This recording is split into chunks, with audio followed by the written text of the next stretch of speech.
Hello, Dad and Isaan here. The ladies aren't with me, but I just want to talk about a little something that's got me a little bit worried as a father here in Thailand. So, overall, the girls are doing pretty good. With me as a dad, the development in most things is fantastic, and they're good girls. Like, we can tell them to do things, they do it. They want to help out, they want to help you clean when you're cleaning, they want to be involved in everything you're doing. And I think that's absolutely wonderful. But one concern I'm getting, and it probably, unfortunately, being shared between two households with a bit of English, a bit of Thai, but realistically, they're around four languages. So the twins village speak a bit of like a Korat dialect. Here in Chayapum, even though we're only just down the road, they're speaking like a Lao dialect, which is different again. And then there's the Thai language, and then there's the English from me. And one thing I hate and really don't like hearing is people comparing, their child to my child. But when you got people telling me that their kid is, a week older than the twins, and their kid can now look at flashcards of different countries' flags and tell you all the country names, which I have no idea why you'd want to teach that to a kid. And my kids aren't really doing much talking at all. It starts to make you worry. I know things are going to be slower because they're going to be bilingual. They're going to have a huge advantage in that sense, are they, with two languages? But in regards to speaking Thai, they're not speaking that much Thai. They are speaking Thai, but it's not that much Thai. And one thing we've noticed, unfortunately, is they're picking up bad words already, which is going to be from their cousins and that, isn't it? Daisy's been talking in quite a rude way, like give me, instead of asking, can I please have this? And the English, I'm really working hard to try and get them to learn the English with flashcards. I'm reading them books. We've got Edward the Emu, the book up there. Lily loves that more than anything as well. And with me, they get some TV time, but they do not touch phones. I mean, they might play with your phone for a couple of minutes, but there's no screen time with a tablet or a phone. They're not ever watching YouTube. They're not ever watching videos or playing games. I must say, it's only TV time, and that's with me next to them on the sofa. So we're trying to encourage them to play more. Probably got to talk to the Thai family because you see every now and then on their videos that the twins are just sitting there watching a video on their phone to tell them reduce the screen time. Don't give them any screen time like we are with tablets or phones, but they're also not really going to listen to me in that sense. But things have been getting up. They have been with me more and more, and the routine's been going well. And it's probably at a stage now with the whole Dad and Isaan channel where I'm just going to do a once a week video and sort of recap our whole week for you. I just have little snippets like the last video because I thought that was quite good, and it's very hard to do much at all YouTube wise. And I've also got my own other things I do in the background with daughters, as you can imagine. But yeah, just getting a little stressed about the development of speaking, particularly the English, I suppose. The Thai, there's no worries, there's no concern. They're going to learn Thai at school. No one needs to worry about that, but they need to be probably speaking more English now. And you're putting in the work, and they really don't want to learn sometimes, and it's hard, isn't it? I think we're going to make our household English only. Like, don't even listen to them when they speak Thai, sort of thing. Only speak English when they're with us, perhaps.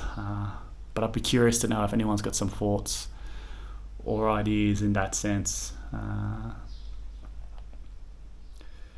It's now a month to their second birthday. Our house is almost built, so we'll be moving into our house pretty soon. I've been sorting out the documents for the twins regarding putting them in my house book with us, so they're all legally here in Chayapum.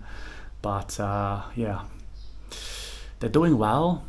They sleep magnificently when they're here. They do not wake up at all at night.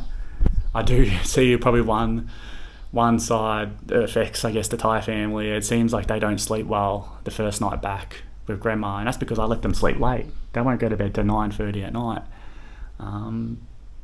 Particularly because I don't want them waking up 6 o'clock in the morning. There's no need to wake up 6 o'clock in the morning. You put them to bed late and they sleep to 8, and that's perfect.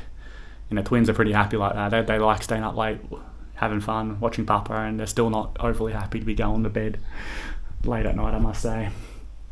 But yeah, just a bit baffled of what to do with their, I guess, their speaking development and how, I guess,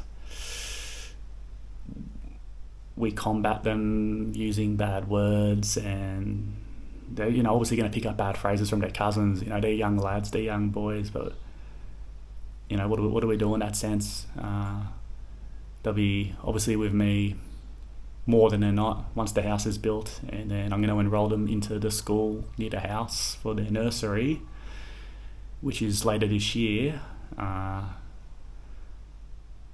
But with that, they're going to be exposed to Thais, I suppose. So that's just a concern of mine, and that's just the reality of raising children in Thailand, isn't it?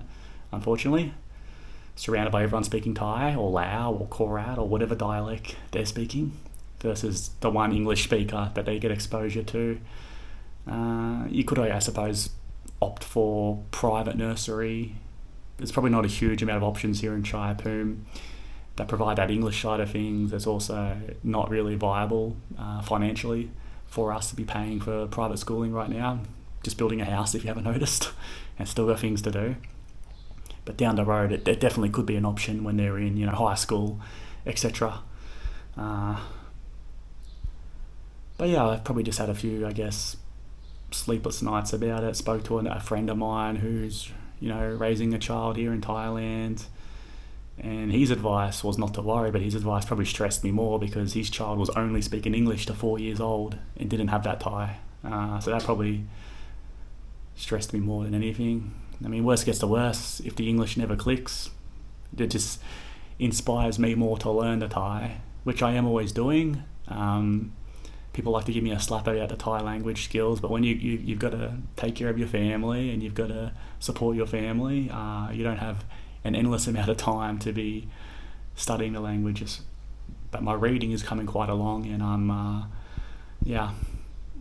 probably trying not to use the Thai as much, especially around my girls, because I don't want them only picking up Thai, is my concern. So yeah, thought I'd get a vlog out for you anyway. This has been on my mind, it's been bothering me for a while. We have got the letters and that, we're missing quite a few. We have got the books. Like I said, there is no iPad kid with me, there is no phone kid with me, only a bit of TV, and we can even reduce that further, I guess. But I guess, the concern is sharing children with another household. You don't know exactly what, the kid's doing all day, really. So, yeah. Worst gets to worst. I mean, it's only getting easier. Every week I have the twins, it gets easier and easier. I'm at the stage where I could keep them with me 7 days a week and still balance everything. That's not a problem, but you try to do what's right, but if it's going to be detrimental to you, what can you do, I guess? They're your children. You should never feel guilty for having your own children. But yeah, I'm looking forward to picking them up tomorrow. I'm looking forward to seeing them again shortly and having a fun week, and we'll get a week in the life raising children in rural Thailand vlog out for you soon. So Luca's still here. Luca's still sleeping under their bed, even when they're not here. Missing his girls, missing his sisters. Bye for now, and thanks, and yeah, I appreciate any sort of advice and what I should be doing in that sense. So definitely let me know. Thank you. Water. Can't.